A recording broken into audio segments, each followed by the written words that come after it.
Okay, welcome back. Okay सबका स्वागत है। Um, we are talking about the gift of word of knowledge, right? और हम लोग अभी ज्ञान के वचन के बारे में सीख रहे हैं। So we saw that it's not that ordinary knowledge that we get from reading books or information that we get from anything on the website or anything. और हमने देखा कि यह किताब पढ़ने से किताबी ज्ञान या हम लोग अगर कुछ वेबसाइट पर देखते हैं उस ज्ञान की प्राप्ति के बराबर नहीं है, But it is something that is inspired and put in our heart by the Holy Spirit. और यह वैसी बात है जो पवित्र आत्मा हमारे मनों में देती है। Okay. How is the word of knowledge received into our hearts? तो कैसे जो ज्ञान का वचन है हमारे हृदयों में प्राप्त होता है? You know, the same pattern. उसी प्रकार We hear something, we see something, हम कुछ सुनते हैं, कुछ देखते हैं, we get an impression. और फिर हमको वह प्रभाव होता है। It could be pictures, it could be images, अगर कुछ चित्र हो सकते हैं, right? कुछ कल्पना हो सकती है, And it could be a verse from the Bible, a scripture verse. और धर्मशास्त्र का कुछ वचन हो सकता है। And you know, typically when we are talking about a scripture verse being highlighted to our hearts, और जब हम बात करते हैं कुछ ऐसे वचन का जो हमारे हृदयों में वह दिखाई पड़ता है, you know, it could be certain incidents in the Bible, वह कुछ घटना भी हो सकती है जो बाइबल में है।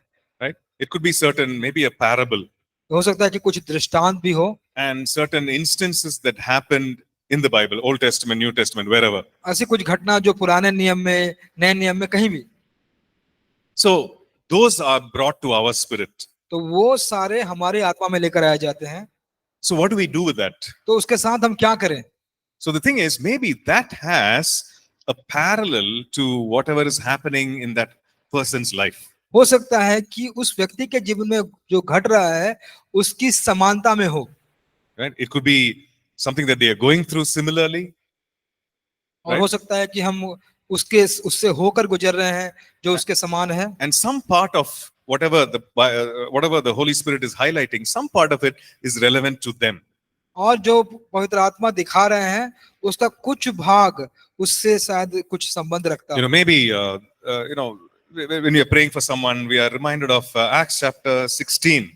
तो जैसे मान लीजिए अगर हम किसी के लिए प्रार्थना कर रहे हैं तो हमको प्रेरितों के काम 16 अध्याय को याद कराया जाता है। So we see that in Acts chapter 16, Paul and Silas are in prison. हम देखते हैं कि 16 अध्याय के प्रेरितों के काम में पौलुस और सिलास वो जेल में हैं, Right? And they are in prison and they are praising God. और वे जेल में हैं और वे परमेश्वर की स्तुति कर रहे हैं। Right? So the Holy Spirit brings this to our memory when we are praying for someone. और पवित्र आत्मा इसको हमारे याद में लाता है जब हम किसी और के लिए प्रार्थना कर रहे होते हैं। So it means that the Holy Spirit is speaking to us. He's telling us that this person is going through a similar situation. तो इसका मतलब होता है कि पवित्र आत्मा या हमको बता रही है या बात कर रही है कि यह व्यक्ति उसी समस्या से या घड़ी से होके गुजर रहा है। Meaning that they are going through a difficult time. इसका मतलब कि वह कठिनाई से होके गुजर रहे हैं, But despite the difficult time, they are praising God. और उस कठिनाई के स्थिति में होते हुए भी वे परमेश्वर की प्रशंसा कर रहे हैं। Right? And the difficult time is almost like a prison. It's like they are not able to get out of it. They are not able to escape that situation. और लगता है मानो कि वो जो कठिनाई का समय है वो ऐसा समय है जब वे जेल में हैं और वहां से वो बाहर निकल नहीं पा रहे हैं। Right? But despite that, despite the difficulty, despite the all the bodily discomfort, they are continuing to praise God. देखिए उसके बावजूद भी उस घड़ी के बावजूद भी, उस शारीरिक समस्या से होने के बावजूद भी वे परमेश्वर की स्तुति कर रहे थे। So in these ways, the Holy Spirit brings the word of knowledge to us. और इन तरीकों से पवित्र आत्मा वह जो ज्ञान का वचन हमारे लिए लेकर आते It हैं। could be through dreams and visions. यह स्वप्न और दर्शन के द्वारा भी हो सकता है, It could even be through circumstances. और यह परिस्थितियों के द्वारा भी हो सकता है। But we need to be careful. हमें ध्यान पूर्वक रहने की Right? आवश्यकता है। I remember a friend telling me, मैं याद करता हूँ एक दोस्त मुझे कहा, like he was asking the Lord. वह परमेश्वर से मांग रहा This था। was the early days when he came to the Lord. वह बहुत उस समय था जब वह अभी परमेश्वर में प्रभु में आया ही था, And he wanted God to speak to him. और वो चाहता था कि परमेश्वर उससे बातें करे। And so he said, Lord, this vehicle is going in front of me. कहते हैं कि परमेश्वर एक गाड़ी मेरे सामने जा रही है, like he was thinking whether he should go to a Bible study or whether he should go to a party, a friend's party. तो वह सोच रहा था कि क्या वो बाइबल कॉलेज में जाए Bible या किसी study. बाइबल स्टडी में जाए या बाइबल अध्ययन में जाए या किसी दोस्त के पार्टी में जाए। Now both were important for him उसके लिए दोनों जरूरी थे, because his friend was a close friend. क्योंकि वो जो मित्र था वो नजदीकी मित्र था। So he said, Lord, you speak to me, you tell me. और कहा कि परमेश्वर मुझे बात कीजिए, मुझे So कहिए। he came to a signal where if he goes left, he has to go to the Bible study. If he goes right, he has to go to the party.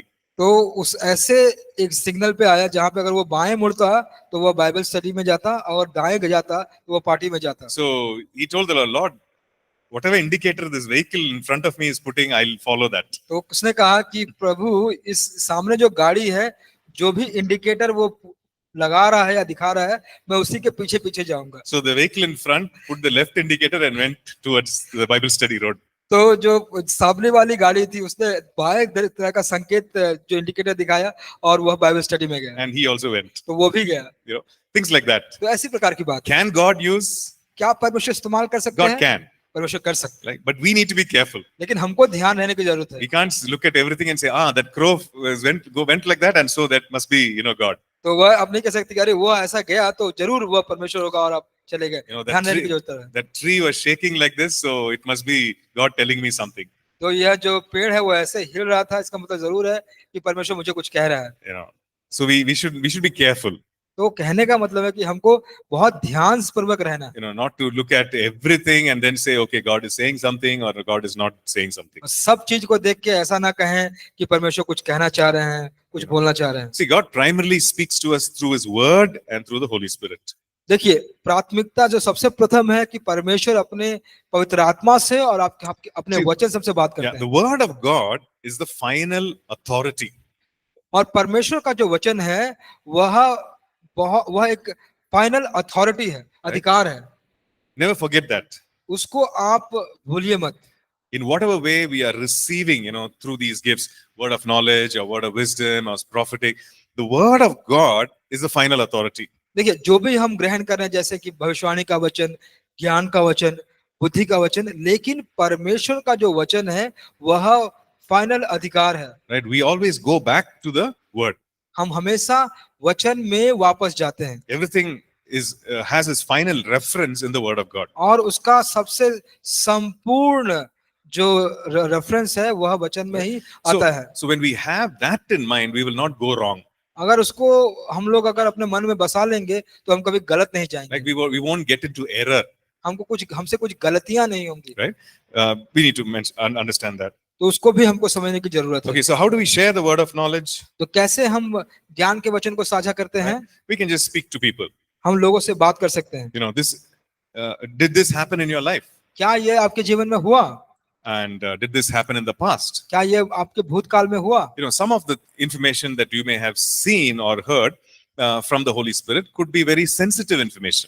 देखिए, कुछ भी अगर आप पवित्र आत्मा से आपने देखा या सुना होगा तो ये जानकारी हो सकता है कि बहुत संवेदनशील जानकारियां हों। Like sensitive in the sense it could be painful. हो सकता है कि ये दर्दनाक हो। It could be maybe shameful for the person. उस व्यक्ति के लिए शर्मनाक बात हो। So be sensitive. तो इसके प्रति आप संवेदनशील रहिए। Right. Do it personally, privately. आप व्यक्तिगत रूप से अकेले में And इसको do it, कीजिए। and you also be sensitive to the feeling of the person. How would that person feel if I just blurt it out? Be sensitive to that. तो आप भी ऐसे संवेदनशील रहिए कि आप जानिए कि जब ये व्यक्ति को मैं बताऊंगा तो वो कैसा एहसास करेगा, कैसा अनुभव करेगा। Okay. So that is something that we need to keep in mind. तो ये बहुत जरूरी है, जिसको हमको मन में रखना जरूरी है। And while sharing the word of knowledge, we can be clear and use simple words. और जब हम परमेश्वर का ज्ञान का वचन जब बांटते हैं तो हमको साफ रहने की जरूरत है और सरल शब्द को इस्तेमाल करने की जरूरत है। And why should we communicate in a clear and simple way? क्यों हमको बहुत साफ और साधारण रूप से बताना है? Only then will it edify the person. तभी जाकर वह उस व्यक्ति को उन्नति देगा। Right? If the person does not understand, जैसे कि अगर व्यक्ति वो समझ नहीं पा रहा है, if the person is not clear, अगर वो व्यक्ति साफ से समझ नहीं पा रहा है, it's not going to bless the person. उस व्यक्ति को वो आशीष नहीं पहुंचाएगा। Right? If you look at 1 Corinthians 14 or पहला- 12, sorry. आप अगर देखते हैं पहला कोरिन्थियों उसका 12 अध्याय, Let's all read that one verse. आइए हम सब उस वचन को पढ़ेंगे। Okay, if you turn to 1 Corinthians 12 and verse 7. पहला कोरिन्थियों 12 उसका 7वां वचन, Okay, so we read that earlier. उसको हम लोगों ने पहले ही पढ़ा It था। says the manifestation of the Spirit is given to all for the profit of all. किंतु सबके लाभ पहुंचाने के लिए हर एक को आत्मा का प्रकाश दिया जाता है। So never forget that. इसको कभी आप भूलिए मत। How can it profit them? कैसे उनको लाभ पहुंचा सकता है? How can it benefit them if it's not clear? अगर वो कैसे लाभ पहुंचाएगा अगर वो साफ से बताया नहीं गया है? Okay, so communicate in simple ways. तो आप बहुत साधारण तरीके से आप वार्तालाप कीजिए। Right? And suppose you don't understand what you're seeing, what you're receiving. अब मान लीजिए जैसे कि आप ही नहीं समझ पा रहे हैं कि आप क्या देख रहे हैं, क्या आपको मिल रहा है, Check with the person. तो उस व्यक्ति से आप फिर जांच कीजिए। You know, this is what I'm sensing. Does it mean anything to you? तो आप कहें कि मुझे ऐसा लग रहा है, आपका इससे कुछ मतलब है क्या? Right? You can always validate. We can always check with the person. उस व्यक्ति के साथ हमेशा आप उसका जांच कर सकते हैं, उसका सत्यापन कर सकते हैं। And then once they say yes or no, or whatever, we can continue to pray. तो अगर वो कहें कि हाँ या नहीं या कुछ भी, तो आप प्रार्थना कर सकते हैं। Right? Yes, like all the other gifts, you know, it's possible to make mistakes, but we need to learn from the mistakes and keep going. और ये संभव है कि हम कुछ गलतियां भी करें, लेकिन हमको उस गलतियों को सीखना है और फिर इसमें आगे बढ़ना है। Right? So word of knowledge, word of wisdom. देखिए, ज्ञान का वचन और बुद्धि का वचन। Okay, then we look at chapter 12, which is discerning of spirits. और फिर हम 12 अध्याय को देखते हैं जो है आत्माओं की परख। Okay, so discerning of spirits is it's different from spiritual discernment, which comes from experience. देखिए, आत्मा का जो परख है वह जो आत्मिक परख है उससे अलग है। Now, when we say spiritual discernment, अगर हम कहते हैं आत्मिक परख, we're talking about spiritual maturity. हम आत्मिक परिपक्वता के बारे में बात कर रहे हैं। And because of experience and maturity, people are able to discern what is right and what is wrong. और उस परिपक्वता के अनुभव के कारण लोग यह जांच कर पाते हैं कि क्या गलत है या क्या सही है। Right? But when we say discerning of spirits, तो अगर जब हम कहते हैं कि आत्माओं की परख, it is the work of the Holy Spirit who enables us to, one, it could be to see into the spiritual realm. और हमको पवित्र आत्मा यह योग्य बनाता है कि हम देख पाते हैं कि वह व्यक्ति उसके आत्मिक दुनिया में कैसा है। He opens our eyes, वह हमारे आंखों को खोल देता है, right? Our spiritual eyes, हमारे आत्मिक आंखों को, to look into the spiritual realm, कि हम आत्मिक दुनिया में देख पाएं, to see what is happening in the spiritual realm. कि हम देख पाएं कि उस आत्मिक दुनिया में क्या घट रहा है। So it could happen that way. वह उस प्रकार हो सकता है। Discerning of spirits could also be to judge and say, you know, what somebody is saying, is it from the Holy Spirit, or is it from their own spirit, or is it from another source? Is it from a evil spirit? So देखिए, आत्माओं की परख ऐसा भी हो सकता है कि अगर कोई बात आ रही है तो हम यह प्राप्त कर सकते हैं कि क्या यह बात पवित्र आत्मा से आ रही है या उस व्यक्ति के द्वारा आ रही है या कुछ अन्य स्रोत यानी दुष्ट आत्मा से आ रही है। Okay? So this is again a very important gift. तो यह भी बहुत जरूर या महत्वपूर्ण वरदान है। It enables us to know the difference between what God is doing and maybe what is of the evil spirit. और यह जानने के लिए कि हाँ, क्या परमेश्वर कर रहे हैं या जो वो कर रहे हैं वो दुष्ट आत्मा का कार्य है। I think yesterday sister here was asking, you know, if somebody is doing, how do I know that whether it's the evil spirit causing that person to speak or is it the Holy Spirit? तो कल बहन ने एक प्रश्न पूछा था कि अगर कोई अगर अन्य भाषा में बात कर रहा है तो हम कैसे जाने कि वह पवित्र आत्मा से भर के बात कर रहा है या दुष्ट आत्मा की सहायता से बात कर रहा है। So this discerning of spirits is something that will enable us to know that. तो यह जो आत्माओं की परख है यह हमें योग्य बनाएगा कि हम इन बातों को जान पाएं। Right? In the Old Testament we see some examples. पुराने नियम में कुछ उदाहरणों को हम देखते हैं। For example, Elisha's servant. जैसे कि एलीशा का जो दास था। So it's there for us in 2 Kings chapter 6. और दूसरा राजा अध्याय 6 में हमारे लिए ऐसा लिखा हुआ है। Okay, so the Elisha and the servant of God, Elisha and the man of and the servant, they rose early and they go and they see this army. और एलीशा और उसका दास वह भोर को सुबह उठे और उन्हें एक सेना को देखा। And Elisha's servant says to him, you know, Master, what do we do? तो एलीशा का दास जो कहता है कि स्वामी अब हम क्या करें? We are surrounded by these armies. और इस सेना से हम तो घिरे हुए हैं। And then Elisha prays. फिर एलिशा ने प्रार्थना किया। Elisha prays and he says, Lord, open the eyes of this person. और एलिशा प्रार्थना करता है, कहता है कि प्रभु इस व्यक्ति की आंखों को खोल दे, Open his eyes that he may see. इसकी आंखों को खोले ताकि वह देख पाए। Right? But this man was already seeing, क्योंकि लेकिन यह व्यक्ति तो पहले से ही देख रहा था, and he sees all these armies which are surrounding. और वो देखता है कि ये सारे सेना जो उनको घेर के थे। But Elisha prays and he says, open his eyes that he may see. और एलिशा प्रार्थना करता है कि प्रभु इसकी आंखों को खोल दे। Okay? And that verse says, I think it's verse 17 says, the Lord opened his eyes and he saw. तब और उसने प्रार्थना की और यहोवा ने इसकी आंखें खोल दी। And the mountain was full of horses and chariots of fire all around Elisha. और उसने देखा कि एलिशा के चारों ओर पहाड़ अग्निमय घोड़ों और रथों से भरा हुआ है। So this is something that was in the spiritual realm, spirit realm. तो यह कुछ ऐसी बात है जो आत्मिक दुनिया की बात है, It was not in the natural. यह स्वाभाविक का नहीं है। They saw what was in the natural, उन्होंने देखा कि जो स्वाभाविक है वो क्या है, but when God opened the eyes of the servant, he saw what was in the spiritual realm. लेकिन परमेश्वर ने जब जब उसकी आंखों को खोला तो वह दास देख पाया कि आत्मिक दुनिया में क्या था। So there were horses and chariots of fire. और वहां पर जो अग्निमय घोड़ों और रथों से भरा हुआ था, Right, which means that they had divine protection. इसका मतलब था कि उनके पास एक अलौकिक सुरक्षा थी, Right, they had divine help, उनका एक अलौकिक मदद था उनके पास, and which Elisha knew, but the servant didn't see. जो एलिशा जानता था लेकिन जो दास था वो उसको देख नहीं पाया। Okay. We see that in the New Testament also. उसको हम लोग नए नियम में भी देखते हैं। Right, many times we read, and Jesus knew their thoughts. और बहुत बार हम पढ़ते हैं कि यीशु उनके विचारों को पहले से ही जानता था। Right, he knew what was in their hearts. वो पहले से ही जानते थे कि उसके मन में क्या चल रहा So है। he would ask them, why do you think like this in your heart? वो कहते थे कि तुम अपने मनों में ऐसा क्यों सोचते हो? Say, why do you think evil in your hearts? क्यों तुम अपने मनों में बुरा सोचते हो? So the Lord knew what was actually going on in them, the spirit of man. और परमेश्वर जानता था कि उनके आत्मा में, उस लोगों की आत्मा में क्या चल रहा है। When he met Nathanael, जब वो नथानिएल से मिले, he says, here is Nathanael, an Israelite in whom there is no deceit.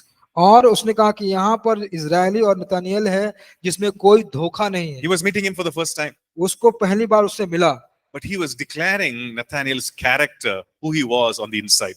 और वह नथानिएल के चरित्र को घोषणा कर रहा था कि वह कौन था उसके चरित्र में। He was discerning what kind of spirit he had. और वह परख रहे थे कि किस प्रकार की आत्मा उसमें है। And at other time, the Lord knew that there was a spirit of infirmity that was bound, that was binding this woman. और उसने, प्रभु ने कभी ये भी देखा कि उस स्त्री में उस दोष की आत्मा थी जो उसको बांध के रखती थी। So that physical condition that she had was caused by an evil spirit. और वह जो शारीरिक अवस्था थी जो दुष्टात्मा के द्वारा उसके शरीर में किया गया था। She was bent over, वह झुकी हुई थी, and she had that condition for 18 years. और उसका जो कुबिज था वह 18 साल से उस अवस्था में था। And it was not a natural condition. यह कोई प्राकृतिक अवस्था नहीं थी। Like there was, in fact, when we read about Peter and John in Acts chapter 3, जब हम पतरस और यूहन्ना के बारे में अध्याय 3 में पढ़ते हैं, we see that there was a man who was born in that condition and for 40 years. और हम देखते हैं कि उस अवस्था में एक व्यक्ति 40 साल का था जो उसी अवस्था में जन्मा भी था। And he was born in that condition. He could not walk. वह इस अवस्था में जन्मा था जिससे वो चल नहीं पा रहा था। But here the situation is different. लेकिन यहाँ पर जो अवस्था है वो गलत है, different है? वह अलग है। Okay? Because she for 18 years she could not bend or she could not straighten up, and it was because of a spirit of infirmity. और जो 18 साल से न वो झुक सकती थी न सीधे खड़ी हो पाती थी, वह एक दुष्टात्मा का कार्य था। Right? So when the Lord Jesus was interacting, he knew that there was a spirit that was causing this problem.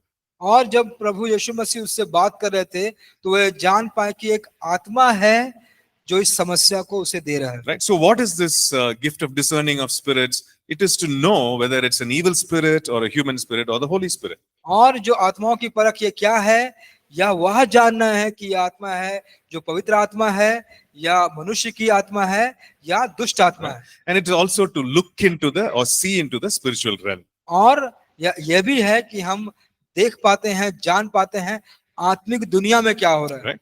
And so the Lord cast out that spirit, और फिर परमेश्वर ने उस आत्मा को बाहर निकाला, and she was made straight. और फिर उस व्यक्ति को, उस स्त्री को, कुबड़ी को सीधा किया गया। Okay, so in all these ways, we see that this gift of discerning of spirits is operating.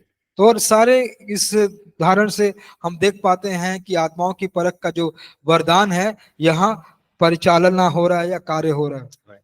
So, in what manner does it help us और तो हमें यह किस तरीके से हमें यह मदद करता है to recognize what is causing that problem? इस बात को पहचानने के लिए कि वह समस्या कहाँ से आ रही है, उसका कारण क्या है। Right? Maybe there is a problem in the house. हो सकता है कि घर में कुछ समस्या हो, Maybe there is a problem in the body. हो सकता है कि शरीर में कुछ समस्या हो, Maybe there is a problem in the mind. हो सकता है कि मन में कुछ समस्या हो। What is causing that problem? उस समस्या का जो शुरुआत है या कारण है वो क्या है। Now, not all problems are because of an evil spirit. We know that. देखिए, हम ये जानते हैं कि हर एक समस्या दुष्टात्मा के समस्या के कारण नहीं होता, हम इसे जानते हैं। Right? It could be because of my behavior. हो सकता है कि यह मेरे व्यवहार के कारण भी हो सकता है, Right? It could be because of my choices. और हो सकता है कि मेरे चुनाव करने के कारण भी हो सकता है। So, not all problems that I have is spiritual in nature. देखिए, जो भी समस्या मुझे है यह ऐसा नहीं है कि सब आत्मिक स्वभाव का हो। Right?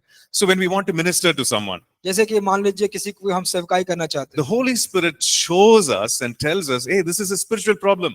पवित्र आत्मा हमको दिखाती है और बताती है कि देखो यह आत्मिक समस्या है, Or this is a problem, physical problem. या फिर यह भौतिक समस्या है, Okay. शारीरिक समस्या है। So the Holy Spirit brings that discernment. तो वह पवित्र आत्मा उस परख को लेकर आता है, And this is this gift of discerning of spirits. और यही वरदान को कहते हैं आत्माओं के परख का वरदान। In what other ways do we know? और किन तरीकों से इसको हम जान पाते हैं। You know, if there are false teachers, if there are true teachers, हम देखते हैं कि मान लीजिए गलत शिक्षा देने वाले या सही शिक्षा देने वाले, right? And maybe we need to be alert and avoid certain things. हो सकता है कि हमें सचेत रहना है और किसी चीज को नकारना है। Right? And also about, you know, the true intent of people. और लोगों के प्रति अपना सच्चा मन। Right? People say some things. लोग कुछ कहते हैं, People look differently on the outside. लोग बाहर से कुछ अलग दिखते हैं, And what is the true intent behind what they are saying or how they are behaving? तो उनका जो व्यवहार करने का या कहने के पीछे उनका सही मतलब क्या है वह जानना। Right?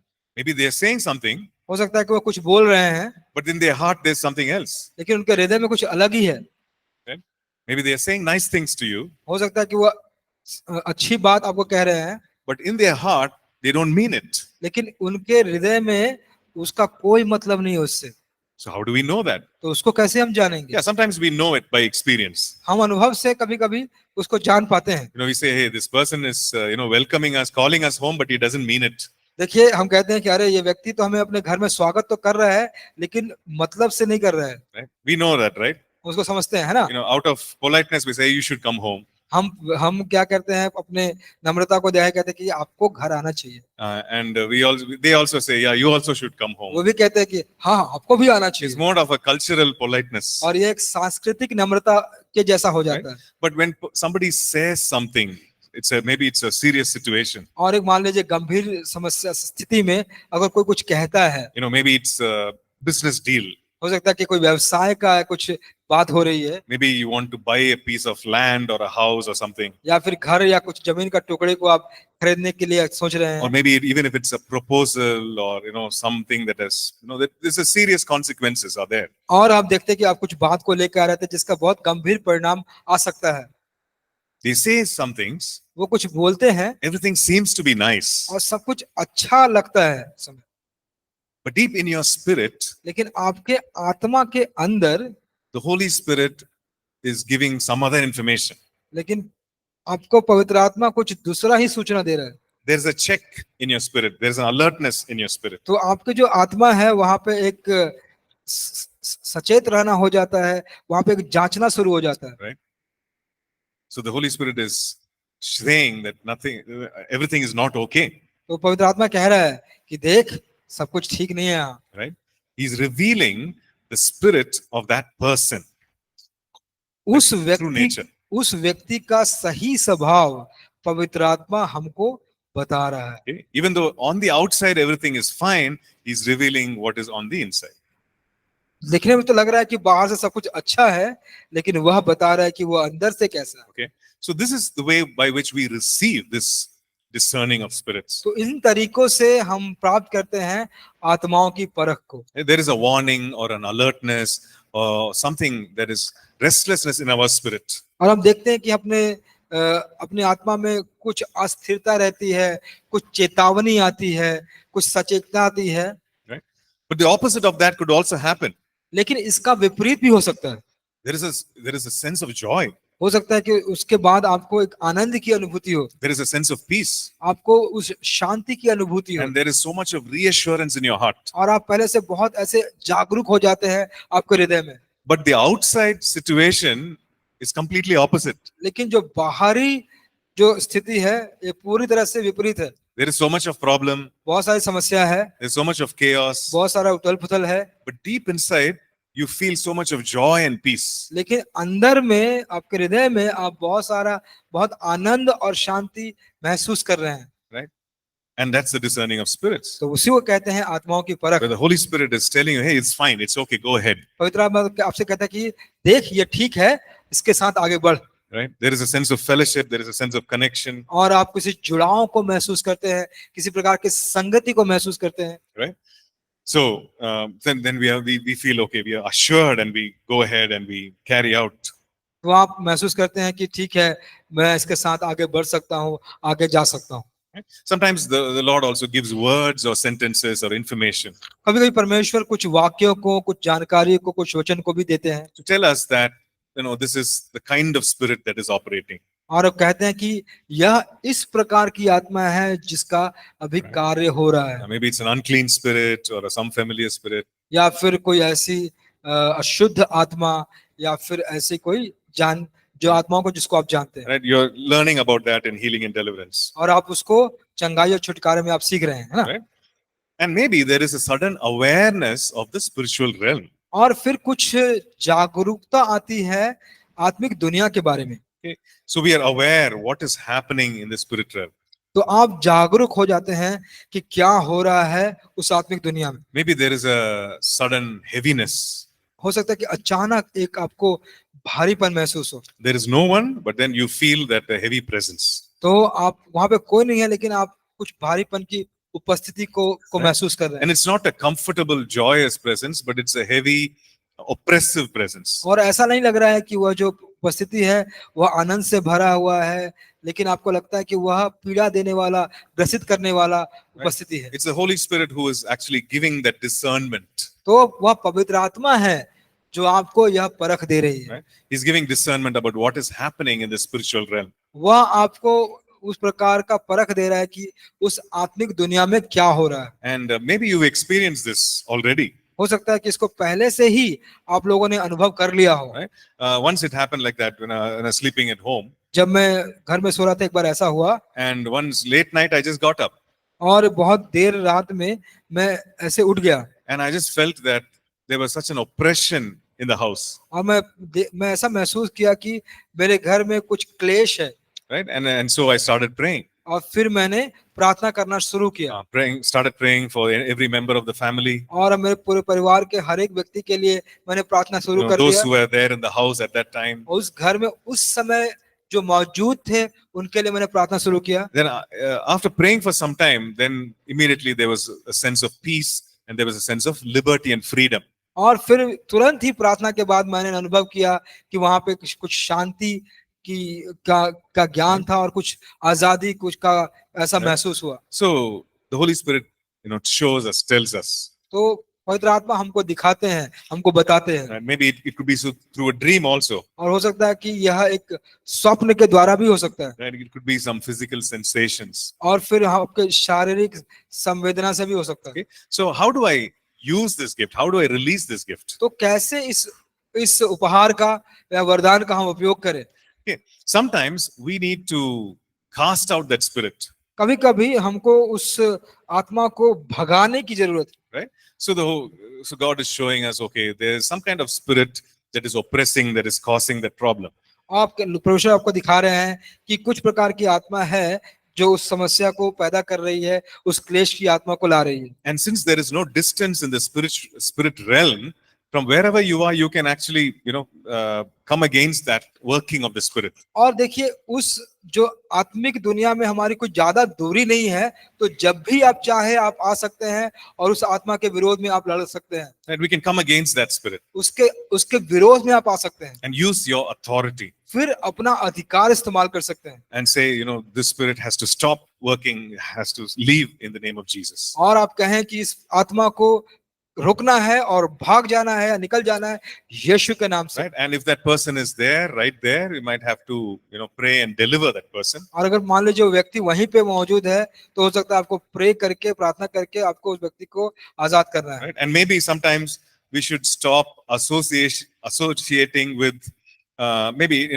like I said, a business deal or a proposal or something. Maybe it's time to stop that association. तो मान लीजिए अगर आप कुछ व्यवसाय के कुछ लेन देन को या किसी ऐसे बात को अगर आप में जुड़ रहे हैं, तो अब समय आ गया है कि आप उसको रोक दें। Right? But you need to pray.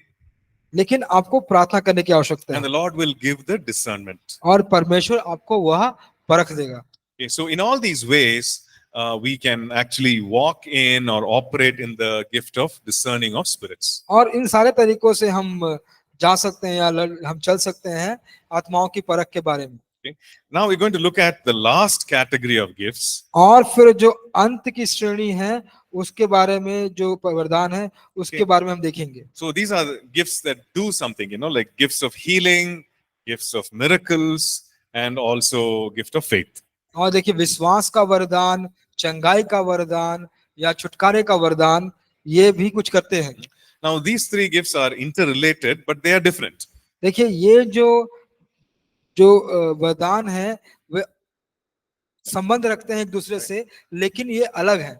Right? In fact, all these gifts are connected इनका मतलब है कि ये सारे वरदान एक दूसरे से जुड़े हुए हैं, because they are expression of the Holy Spirit. कि वे अभिव्यक्ति हैं पवित्र आत्मा का। Okay? But when it comes to gifts of healing, जब यह चंगाई के वरदान के बारे में बात आती है, it is God's supernatural work of healing for the body or even for the mind. तो यह परमेश्वर का जो अलौकिक काम है उस शरीर के लिए भी और मन के लिए भी। Okay? Physical healing or emotional healing. शारीरिक चंगाई या भावनात्मक चंगाई, The Holy Spirit brings about that healing. और पवित्र आत्मा उस प्रकार के चंगाई को लेकर आता है, Right? So he releases that gift और वह उस वरदान को निकालता है so that the person is healed. ताकि वह व्यक्ति चंगा हो सके। Now, it is not the same as the work of a doctor. और यह एक चिकित्सक के कार्य के जैसा नहीं है। Right? The doctor also brings about healing for the body. देखिए, डॉक्टर भी हमारे शरीर के लिए चंगाई लेकर आते Right? हैं, And nothing wrong. इसमें कोई गलत बात नहीं Right? है। It's not lack of faith to go to a doctor. यह विश्वास की कमी नहीं है कि आप कहें कि हम डॉक्टर के पास जा रहे हैं। Right? But this gift of healing is different from the kind of healing that the doctor or medicines that the doctor prescribes for the body. और इस प्रकार के जो चंगाई है वह अलग है जो चिकित्सक हमारे लिए हमारा इलाज करके दवाइयों के जरिए लेकर आता है। It is something that is brought about supernaturally in our body and in our mind. और यह इस प्रकार की चीज है जो अलौकिक रूप से हमारे मनों में, हमारे शरीरों में लेकर आया जाता है। Right? It is not through natural means, but it's supernatural. यह स्वाभाविक या जो प्राकृतिक तरीकों से नहीं, लेकिन अलौकिक तरीकों से होता है। Right? When it comes to supernatural healing, जब अलौकिक चंगाई की बात आती है, like you may have learned this last week, that God heals in different ways. आपने सीखा होगा इस पूरे सप्ताह कि परमेश्वर अलग अलग तरीकों से चंगा करते हैं। God heals when you read the word, when your faith is built up, and you receive healing by faith. और जब आप बाइबल को वचन को पढ़ते हैं, आपका विश्वास बढ़ता है और फिर उस विश्वास के द्वारा आप चंगे होते हैं। Right? So that is one way. तो एक तरीका है। Another way by which God heals और दूसरा तरीका जिससे परमेश्वर चंगाई देते हैं, is this, what we're talking about. वह यह है जिसके बारे में अभी हम बात कर रहे हैं। This is the gift of healings यह वरदान, चंगाई का वरदान है through the anointing of the Holy Spirit. पवित्र आत्मा के अभिषेक के द्वारा। Right? So he releases these gifts, वह इस वरदानों को हमें देते हैं and the person is healed. और वह व्यक्ति चंगा होता है। Well, the person may be required to have faith or may not. जहां पर उस व्यक्ति का विश्वास में रखना जरूरी है या नहीं भी हो सकता है। Right? Sometimes the person does not have faith, हो सकता है कि कभी वह व्यक्ति उसका वह विश्वासी नहीं है, but because of the gifts of healings, that person is healed. लेकिन जो चंगाई का वरदान है उसके कारण वो व्यक्ति चंगा हो चुका है। Right? And the third way God heals और तीसरी तरीके से जो परमेश्वर चंगाई देते हैं is through the anointing or the glory and the presence of God. और वह जो अभिषेक या जो महिमा और जो उपस्थिति है परमेश्वर की, उसके द्वारा। So it's a sovereign work of God. यह परमेश्वर की असीम कृपा और उसका कार्य है। So no human agent is involved. उसमें कोई भी मानवीय दल उसमें उस काम में लगा नहीं है। Maybe there's a worship happening, जैसे मान लीजिए कोई आराधना हो रही है right? And praise and worship happening, and the person just happens to be there. और स्तुति और प्रशंसा हो रही है और वह व्यक्ति वहां पे मौजूद है। Right? Person is not even praying for healing, वह व्यक्ति अभी चंगाई के लिए प्रार्थना भी नहीं कर रहा है, not even expecting healing, वह चंगाई की अपेक्षा भी नहीं कर रहा है, but because in the presence of God there is the power of God, the person is healed. और क्योंकि परमेश्वर की उपस्थिति में परमेश्वर की सामर्थ रहती है, इसी कारण वह चंगा हो गया। You know, I remember reading one testimony that happened maybe a couple of years back. मैं कुछ सालों के पहले मैंने कुछ गवाही को पढ़ा था, उसको मैं याद करता हूँ। Now this person had a tumor, इस व्यक्ति को एक ट्यूमर था and she had come for the evening of praise and worship, और एक शाम में जहाँ पे आराधना और प्रशंसा हो रही थी वहां पे वो आई। and she was not actively praying for healing. वो बहुत सक्रिय होकर चंगाई के लिए प्रार्थना नहीं कर रही थी, She was just there worshiping the Lord and praising God. और वो वहां पे मौजूद थी और परमेश्वर की आराधना कर रही थी। But after that, when she went and checked her और body, और उसके बाद जब वो गई और जब जांच कराया and it was in the hospital, और जब वो अस्पताल में था, they found out that the tumor was not there. वह उनको पता चला कि वह ट्यूमर था ही नहीं। Right? And she wrote back to say, hey, I was just there during the time of praise and worship.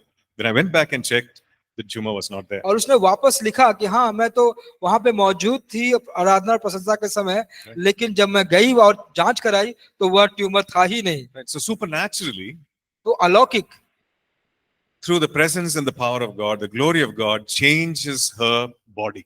परमेश्वर के उपस्थिति के कारण, परमेश्वर की महिमा के कारण, परमेश्वर की सामर्थ्य के कारण उसके शरीर को बदला गया, बदल दिया गया। So brought about healing in her body and change in her body. और उसके शरीर में चंगाई लेकर आया, उसके शरीर में बदलाव को लेकर आया। Right. So these are different ways by which God brings about healing. ये सारे दूसरे तरीके हैं जिसको लेकर परमेश्वर चंगाइयों को लेकर आते And हैं। we know that when it comes to the gifts of the healings, it is the supernatural work of the Holy Spirit. हम जानते हैं कि जब यह पवित्र आत्मा के वरदान के बारे में बात आती है तो यह पवित्र आत्मा के कार्य को दिखाता है। And both in the Old Testament and New Testament, we see examples of this. और दोनों नए और पुराने नियम में इसके उदाहरण हम भली भांति देख पाते हैं। Okay, in the Old Testament, can you think of any example of healing? पुराने नियम में क्या किसी उदाहरण को आप याद करते हैं? Anybody? जो अय्यूब was healed. अय्यूब को चंगा किया गया, नमन को किया गया। Yeah, Naaman is that example which is there in the book. जी वही है book में. अभी millets wife Is there on the screen. वही किताब ठीक है. पर्दे पर है। Any other thing that you can remember, recall, any healing happening? और कोई चंगाई जो आप याद करते हैं कि जो हुआ था?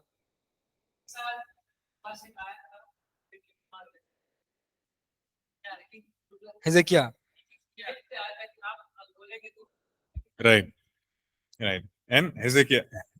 Yes. हिजकिय्याह का फोड़ा, वुंड्स, हिजकिय्याह।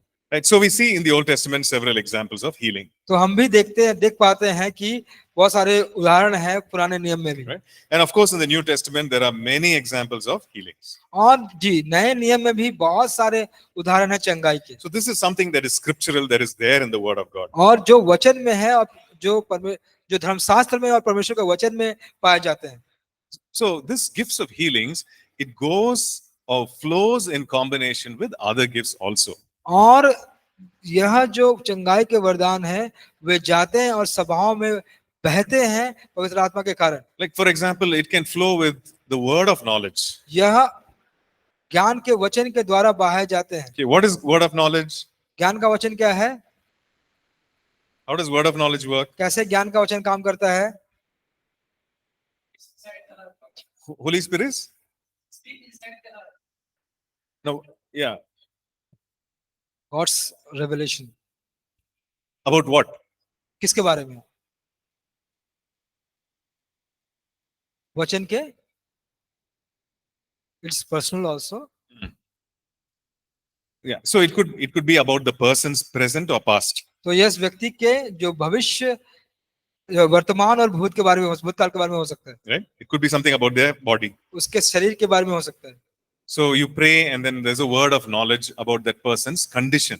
तो जब आप प्रार्थना करते हैं तो आप जान पाते हैं कि उस व्यक्ति का जो अभी परिस्थिति क्या है। Now, this is the problem that they are going through in their body. इनके शरीर में इस समस्या से होकर ये गुजर रहे हैं। Now, the word of knowledge most often will flow with gifts of healings. और ज्ञान का वचन बहुत समय ऐसा देखा गया है कि वह चंगाई के वरदान के साथ साथ निकलते हैं। So we can pray and ask God to heal.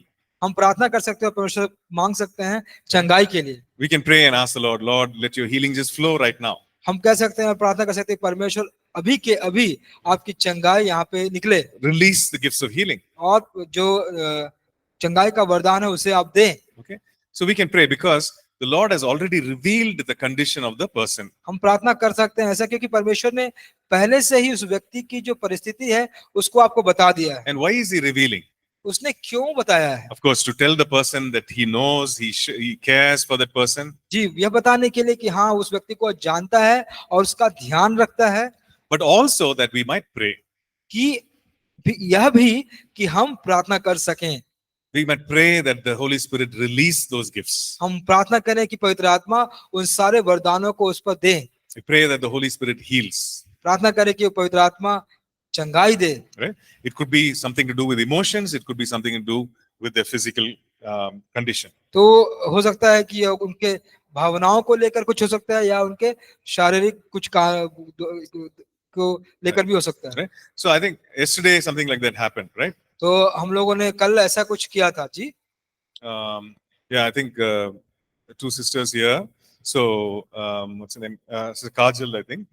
Yeah. So there was this sense that the other person is hurting, right?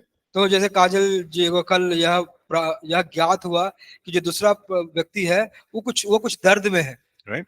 And then so that was information that was revealed to her. और वह ज्ञान का प्रकाशन उनको हुआ। That was word of knowledge. वह ज्ञान का वचन था।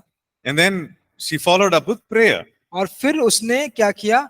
उसने प्रार्थना किया। And then we asked the other sister, do you still have pain? और फिर हम लोगों ने दूसरे बहन को पूछा कि क्या वो दर्द अभी भी है आपको? And she said no.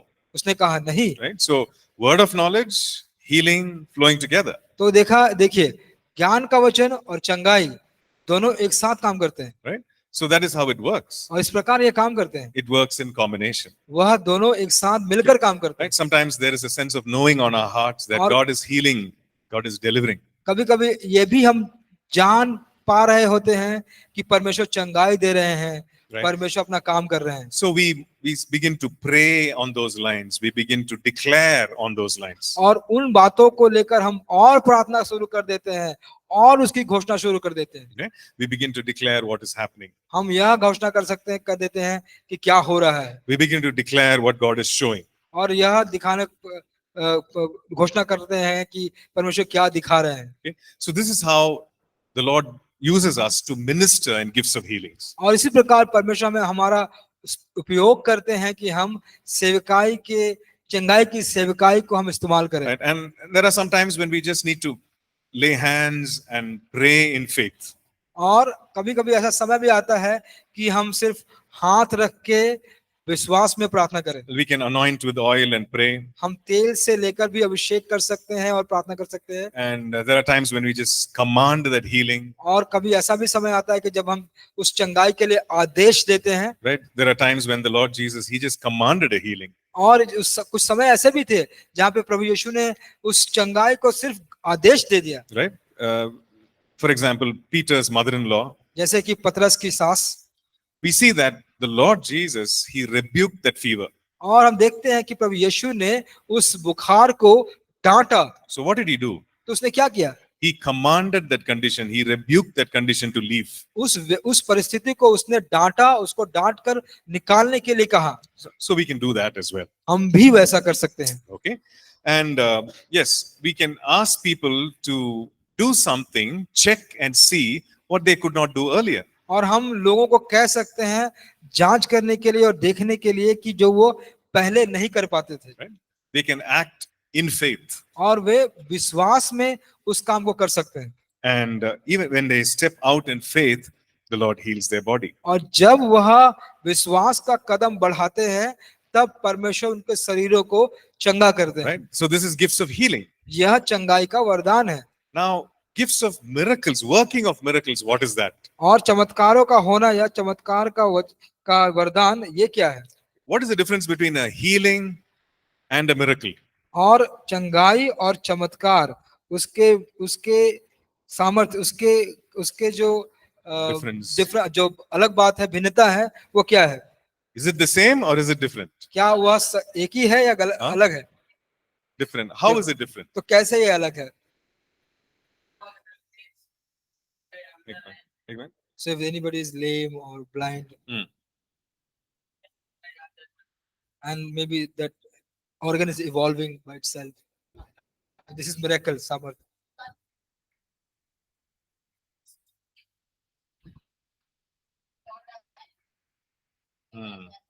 ऐसी कुछ बात घटी जो हमारे कल्पना से परे है, वो हो गया। जी, कर्क रोग के रोगी को चंगा होना। Yeah, but that can also be healing. तो वह चंगाई भी हो सकता है। Let's say it's a difficult situation. The person has been declared as terminally ill, but it can also be healing. ऐसे देखिए परिस्थिति में जहाँ पे उस व्यक्ति को घोषित कर दिया गया कि बहुत बीमार है, बहुत अरसे से, लेकिन वो चंगा हो गया, तो चंगाई भी हो सकती है। So what is the difference? Miracle, healing. तो वह भिन्नता क्या है? जब अपनी आशा को खोते, when we lose our hope, that miracle works. Okay, so for example, देखिए उदाहरण के रूप में, okay, let's say a person is not able to see. मानिए कि एक व्यक्ति देख नहीं पा रहा है। Okay, and because some damage was there in the eye. या तो उस कारण से कि कुछ क्षति उसके आंखों में पहुंची थी। His eye was hurt or her eye was hurt. उसका जो आंख है उसमें कुछ क्षति पहुंचा था, कुछ डर था। And because of that accident, that person is not able to see through one eye. और उस दुर्घटना के द्वारा वह एक आंख से नहीं देख पा रहा। Right? So when we say healing, तो जब हम चंगाई को कहते हैं, whatever damage was done, the Lord heals the damage. तो जितने भी जो क्षति हुई थी, जो खराब हुआ था, परमेश्वर क्या करता है? उसको चंगा करता है, उसको बना देता है। Right? And then we call it a healing. उसको फिर हम चंगाई कहते हैं। But let's say, for example, that person does not have an eyeball. और मान लीजिए कि उस व्यक्ति का जो आंख का पुतला है वो है ही नहीं। Right? But when after prayer, that person is still able to see. अब प्रार्थना के बाद वह व्यक्ति अब देख पा रहा है। No eyeball, but still able to see. आंख का पुतला है ही नहीं, फिर भी देख पा रहा है। Now that is a miracle. तो वह तो सामर्थ है। Right? It's not a healing of something that was damaged, but it's a miracle, something that was not there, but the person is also able to see. और वह इस प्रकार का चंगाई है कि जो पहले था ही नहीं, उससे वह उस काम को कर पा रहा है। Right? So we can say, okay, miracle is something creative in nature.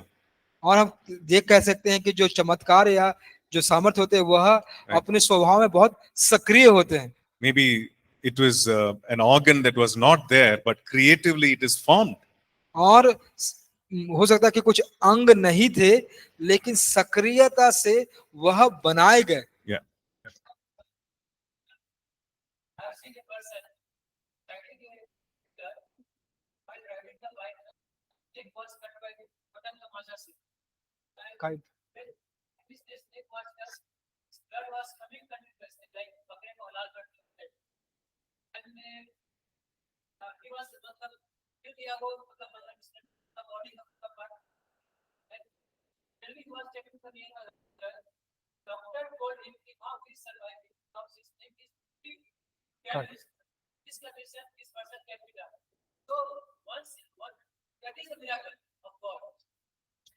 He survived.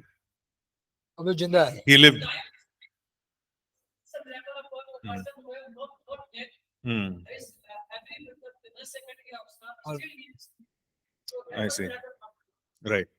So it can be something that is creative in nature, और ऐसा हो सकता है कि वह स्वाभाविक रूप से काफी सक्रिय है, or it can even be disappearance of certain things. और ये भी हो सकता है कि कुछ चीजें गायब हो गई। Right. For example, maybe certain times there could be a surgery, and maybe they put a metal plate or a steel rod.